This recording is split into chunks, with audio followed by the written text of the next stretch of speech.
Assalamualaikum warahmatullahi wabarakatuh. Jumpa lagi pada perkuliahan saya pengantar akuntansi 2. Pada sesi pertama ini kita akan membahas tentang pengendalian internal. Baik, tujuan dari perkuliahan pengendalian internal ini terdiri dari beberapa sesi yang bisa kita ikuti sebagai perkuliahan kita. Namun pada saat ini dari tujuan pengajaran ini kita akan mendapatkan perkuliahan tentang 1 dan 2 ya, yaitu tentang penjelasan tentang pengendalian internal dan prinsip-prinsip pengendalian internal itu secara teoritis, karena ini adalah perdana. Kita akan buat ini lebih ringan, lebih menjelaskan secara narasi aja, teori aja, sedangkan pencatatan dan seterusnya akan kita bahas pada sesi berikutnya. Termasuk dalam tujuan pengajaran ini yang poin 3 sampai 7 akan kita jelaskan pada materi-materi selanjutnya. Oke, kita mulai dari pengertian apa sih yang dimaksud dengan pengawasan internal itu. Pengawasan internal itu adalah pengawasan terhadap semua tindakan yang terkait dengan semua kesatuan perusahaan. Semua tindakan itu juga termasuk dalam hal ini adalah mulai dari perencanaan. Pengawasan internal itu adalah pengawasan yang dilakukan dari unsur dalam perusahaan itu sendiri, atau bisa juga unsur dari sebuah lembaga atau organisasi tertentu.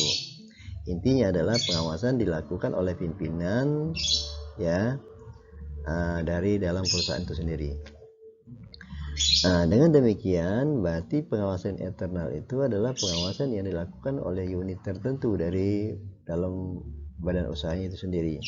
Sedangkan kita tahu ada pengawasan eksternal. Pengawasan eksternal itu adalah pengawasan yang dilakukan oleh unsur-unsur dari luar perusahaan. Kita sering sebut dengan istilah audit ya. Oke. Nah, sebagaimana sudah dijelaskan bahwa pengawasan internal itu adalah pengawasan yang dilakukan oleh pimpinan. Dalam pelaksanaannya dilakukan oleh unit khusus atau departemen tertentu, atau kalau dia masih tidak terlalu besar dilakukan oleh individu yang diberi wewenang ya. Tapi intinya adalah itu adalah pengawasan yang dilakukan oleh pimpinan. Oke.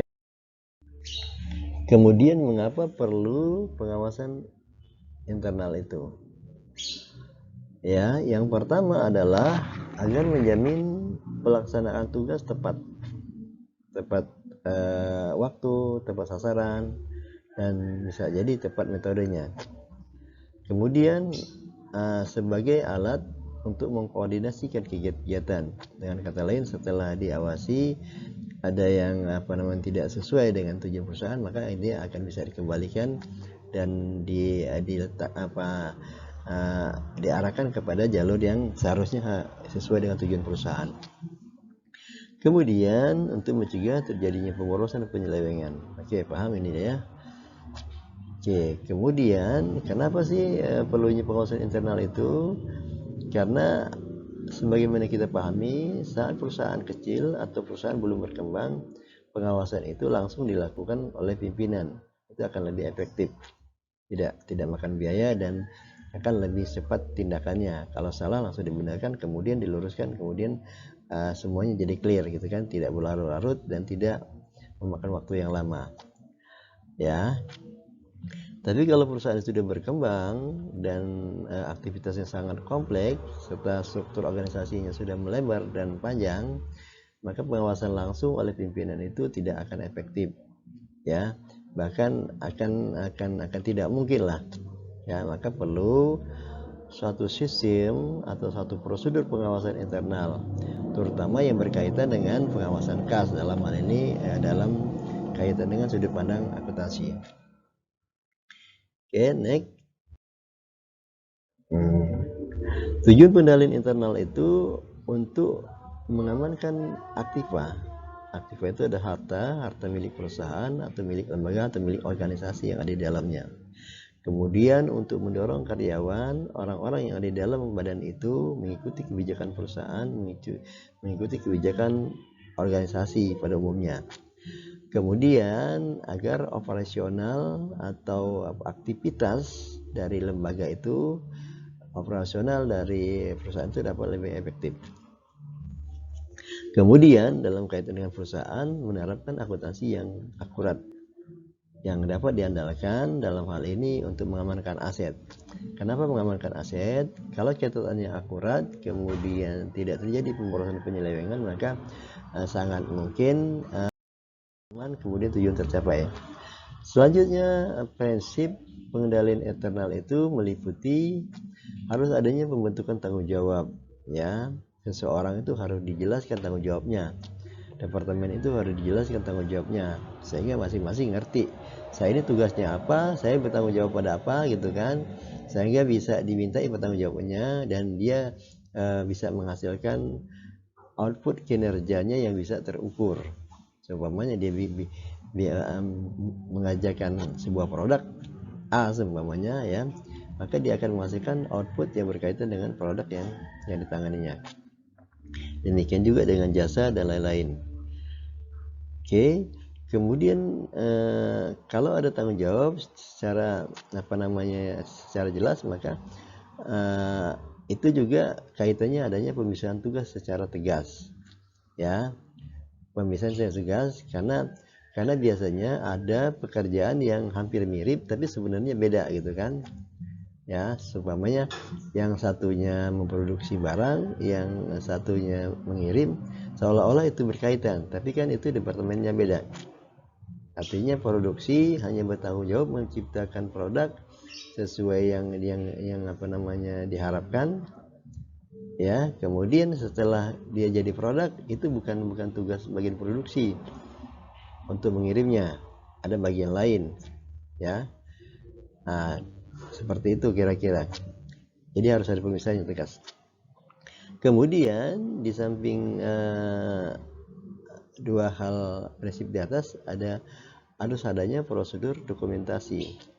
Prosedur dokumentasi itu untuk memastikan bahwa kejadian semua transaksi kegiatan itu bisa terekam. Harus menghasilkan dokumen yang bisa dipertanggungjawabkan sebagai analis untuk sebagai alat kontrol dan evaluasi kinerja masing-masing, ya.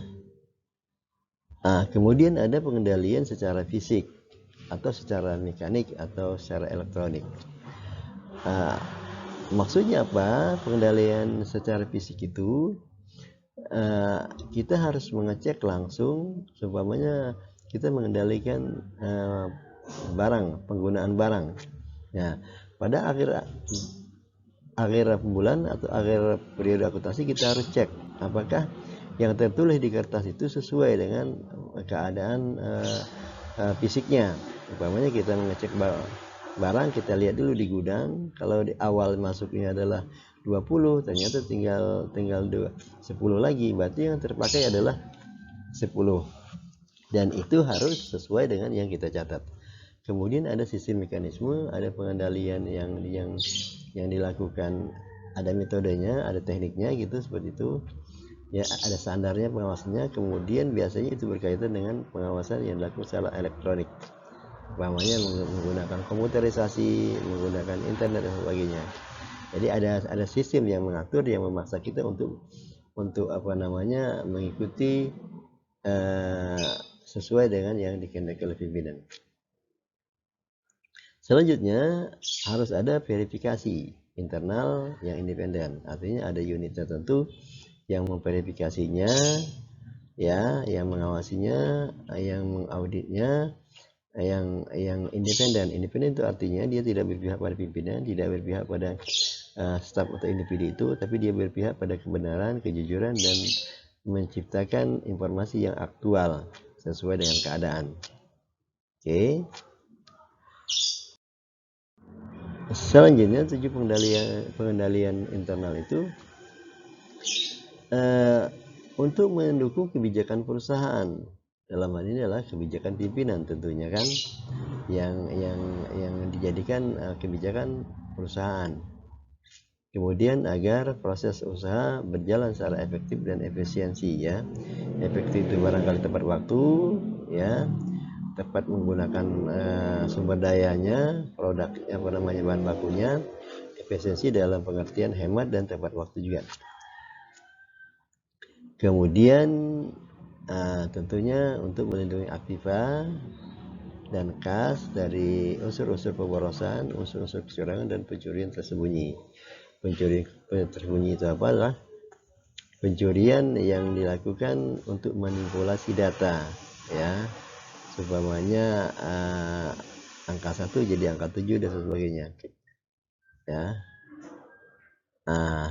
Kemudian akuntansi bisa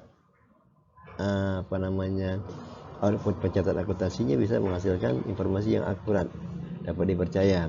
Kenapa demikian? Karena catatannya itu benar-benar real yang terjadi. Kalau yang dikeluarkan 1000 harus dicatat 1000 dan sebagainya. Barangkali itu sekedar pengantar pengendalian intern pada perkuliahan pertama ini. Tugas saudara adalah membuat paper yang berisi tentang pengertian pengawasan secara manajemen dan pengertian pengawasan intern menurut akuntansi, kemudian tujuan, proses pengawasan dan lain-lain. Semakin detail ya semakin baik. Artinya kalian mencari bahannya harus lebih banyak. Baik, sampai jumpa lagi. Wassalamualaikum warahmatullahi wabarakatuh.